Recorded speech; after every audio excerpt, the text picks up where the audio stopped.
अभी अभी खबर मिली है कि Subhash Chandra Bose Indian national army के लीडर और स्वतंत्रता सेनानी का भी इस विमान दुर्घटना में देहांत हो गया है। यह दिन जापान के लिए भी दुखद है क्योंकि इस दुर्घटना में उनके जनरल भी मारे गए हैं। ये कहानी है सुभाष चंद्र बोस की, जिसका अंत 100 कहानियों का आरंभ है।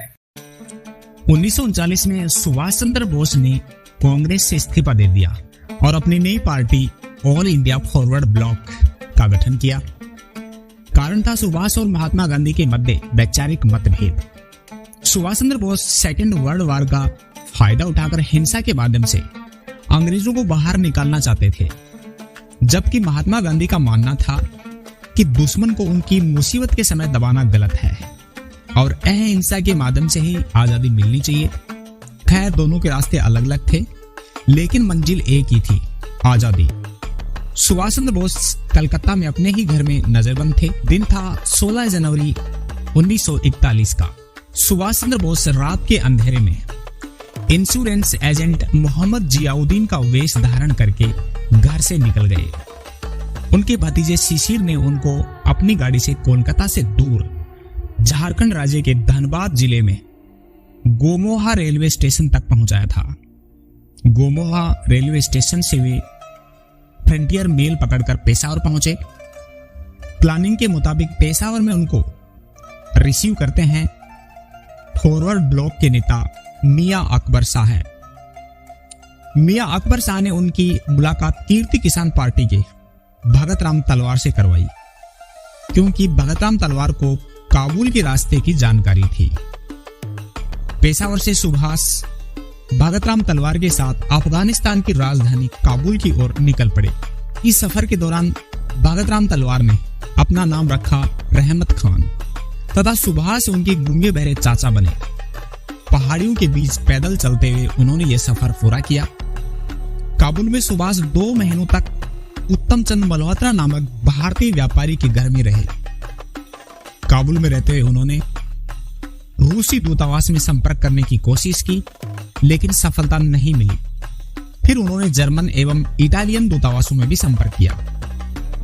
अंतिम रूप से उन्हें जर्मन दूतावास ने हाँ भरी। आखिरकार 2 महीनों तक काबुल में रहने के बाद आर्लिंडो मट्सोटा नामक इटालियन व्यक्ति बनकर सुभाष काबुल से निकलकर मॉस्को होते हुए जर्मनी की राजधानी बर्लिन पहुंचे। 2 अप्रैल 1941 को सुभाष भारतीय छात्र आबिद हसन से मिले तथा उसको अपना निजी सचिव नियुक्त किया। आबिद हसन हैदराबाद से थे, जो जर्मनी में इंजीनियरिंग की पढ़ाई कर रहे थे। बर्लिन में सुभाष की मुलाकात रिबेनट्रॉप जैसे जर्मन नेताओं से हुई। सुभाष ने बर्लिन में आजाद हिंद रेडियो की स्थापना की। सुभाष ने बर्लिन में अंग्रेजों की ओर से लड़ने वाले भारतीय सैनिक जो यहाँ युद्धबंदी थे को संगठित करके आजाद हिंद फौज का गठन किया। जर्मन मंत्री एडम फोन ट्रॉट सुभाष के घनिष्ठ मित्र बन गए थे। इसी दौरान सुभाष नेताजी के नाम से प्रसिद्ध हुए। सुभाष चंद्र बोस की प्राइवेट सेक्रेटरी एमिली सेंकल थी, जिसके साथ बाद में बोस ने ऑस्ट्रिया में भारतीय रीति रिवाज से विवाह कर लिया था। इन दोनों की एक संतान भी थी, जिसका नाम था अनीता बोस कॉफ। 29 मई 1942 के दिन सुभाष की मुलाकात जर्मनी के सर्वोच्च नेता एडोल्फ हिटलर से हुई। हिटलर के साथ सुभाष की 3 बिंदुओं पर बातचीत हुई। बातचीत की पहली बिंदु, सुभाष ने हिटलर से मांग की कि धुरी राष्ट्र भारत की आजादी को सार्वजनिक समर्थन प्रदान करें। इस बात के लिए मंत्री रिबेनट्रॉप ने भी हिटलर को मनाने की कोशिश की, लेकिन हिटलर नहीं माना। बातचीत का दूसरा बिंदु था, हिटलर की किताब माइन काम्फ में भारतीय लोगों की बुराई की गई थी। इस पर सुभाष ने अपनी नाराजगी व्यक्त की। इस पर हिटलर ने कहा कि अगले संस्करण में इस अंश को हटा दिया जाएगा। बातचीत का तीसरा बिंदु था, नेताजी को किसी तरह से जर्मनी से पूर्वी एशिया पहुंचाया जाए। इसके लिए हिटलर ने जर्मनी से जापान जाने के लिए पनडुब्बी की व्यवस्था करने का आश्वासन दिया। अंत में सुभाष को पता लग चुका था कि जर्मनी से कोई मदद नहीं मिलने वाली है। 8 मार्च 1943 को सुभाष अपने सचिव वह साथी आबिद हसन सफरानी के साथ जर्मनी के कील बंदरगाह से U-180 नामक पनडुब्बी में बैठकर पूर्वी एशिया की ओर निकल गए।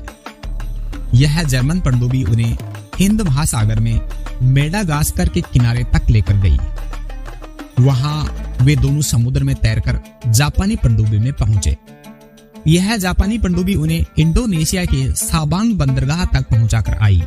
4 जुलाई 1943 को सिंगापुर के टाउन हॉल के सामने रास बिहारी बोस ने अपनी इंडियन नेशनल आर्मी का नेतृत्व जोशीले सुभाष चंद्र बोस के हाथों में सौंप दिया। इसी इंडियन नेशनल आर्मी का नाम अब आजाद हिंद फौज हो गया। आपको बता दें कि सेकेंड वर्ल्ड वॉर के दौरान सन 1942 में जापान की सहायता से भारत को स्वतंत्र कराने के लिए इंडियन नेशनल आर्मी का गठन किया गया था।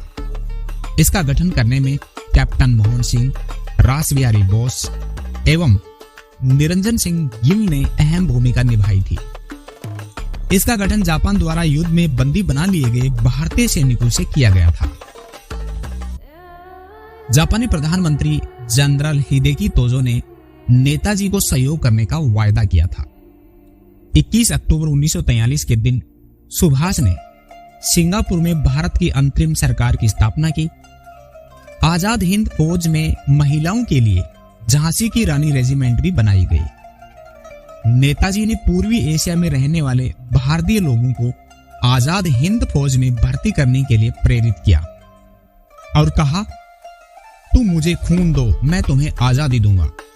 सेकेंड वर्ल्ड वॉर के दौर में आजाद हिंद फौज ने जापान के सहयोग से भारत पर आक्रमण किया। अपनी फौज को प्रेरित करने के लिए नेताजी ने दिल्ली चलो का नारा दिया। जापानी फौज व आजाद हिंद फौज ने मिलकर अंग्रेजों से अंडमान और निकोबार द्वीप समूह जीत लिए। इन द्वीपों को शहीद द्वीप और स्वराज द्वीप नए नाम दिए गए। दोनों फौजों ने संयुक्त रूप से इम्फाल और कोहिमा पर भी आक्रमण किए, लेकिन ब्रिटिश एयरफोर्स के कारण बाद में फौज को पीछे हटना पड़ा।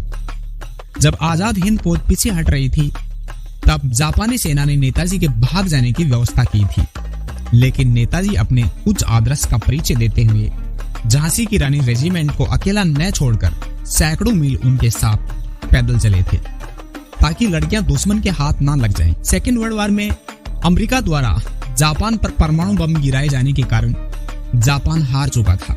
अब नेताजी को नया रास्ता ढूंढना जरूरी हो गया था। उन्होंने रसिया से सहायता लेने का निश्चय किया। 18 अगस्त 1945 को नेताजी हवाई जहाज से मंचूरिया की तरफ जा रहे थे। इस सफर के दौरान वे लापता हो गए।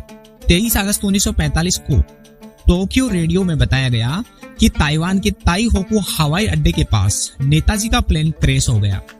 इस हादसे में नेताजी गंभीर रूप से घायल हो गए। उन्हें ताईहोकू सैनिक अस्पताल में ले जाया गया, जहां उन्होंने दम तोड़ दिया। इस घटना की जांच हेतु भारत सरकार ने 1956 व 1977 में 2 बार आयोग का गठन किया। दोनों बार ही आयोग की रिपोर्ट से यह नतीजा निकला कि नेताजी उस विमान दुर्घटना में शहीद हो गए थे। देश के अलग अलग हिस्सों में नेताजी के देखे जाने का दावा लोगों द्वारा अलग अलग समय पर किया गया था, लेकिन ये काल्पनिक कहानियां थी या हकीकत किसी को पता नहीं। 1999 में मनोज कुमार मुखर्जी के नेतृत्व में तीसरा आयोग बनाया गया।